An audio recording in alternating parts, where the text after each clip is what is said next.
And we stand by in the presence of greatness, because coming up next, of course, it is Nick Abbot. Are you being sarcastic? I think he's being sarcastic. You know who has weapons of mass destruction? All he needs to do is to fit them atop a rocket or put them in a package and FedEx them over. It's little Kim Jong. And I'll get into that just after the new news. And the usual suspects have been at it again. Again. Hang on.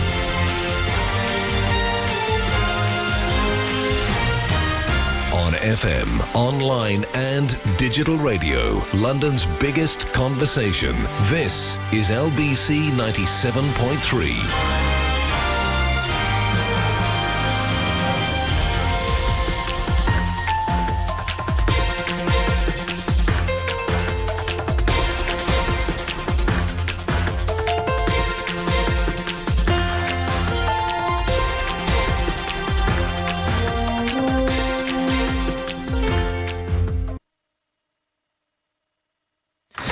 Okay,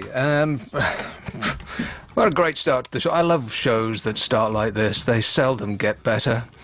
I wonder if our excellent newsreader is ready and waiting to go. Let's find out. Here is potentially the news at 10. No. Right. That's that then. LBC 97.3. This week on Nick Ferrari at Breakfast. 500,000 more children will be pushed below the breadline in the next few years, so says the GUC. We're talking being able to afford holidays, being able to afford... No, being able to afford Christmas presents. Below enjoying... the breadline. I thought we had children starving on the streets. We're not. Tin cups. You mean they can't go skiing in Courchevel? That's what we're saying. Absolutely not. 4 inches of snow, trapping hundreds of motorists for countless hours. Nobody. There's no highways agency, there's no police. And you're listening to Call Clegg with me, Nick Clegg, on LBC 97.3. After some of the things that Boris Johnson said about me recently, I'd probably pour the drink over his blonde mop. But Nick Ferrari at Breakfast, weekday mornings from 7. And Call Clegg, Deputy Prime Minister Nick Clegg, every Thursday morning at 9, LBC 97.3. LBC 97.3. Call 0845 6060 973. Text 84850. Tweet at LBC 973. This is London's biggest conversation with Nick Abbot. Everything is going extremely well.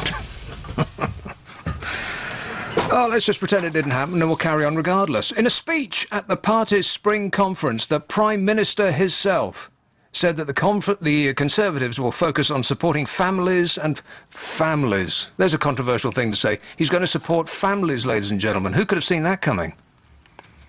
I bet they're hard-working families. Not louts laying about watching Jeremy Kyle all day long. Don't care about them. Hard-working families.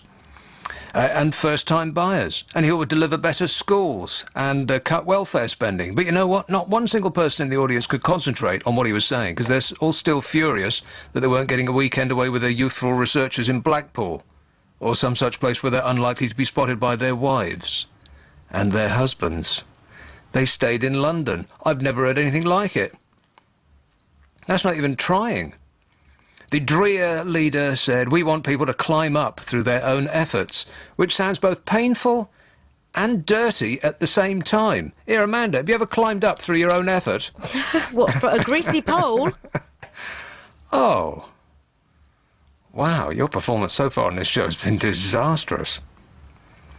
He said, in order to climb up, they need the ladder to be there in the first place. The family that nurtures them, the school that inspires them, the opportunities there for them, the light that guides them, the pudding that nourishes them. Let me be all of those things, he said.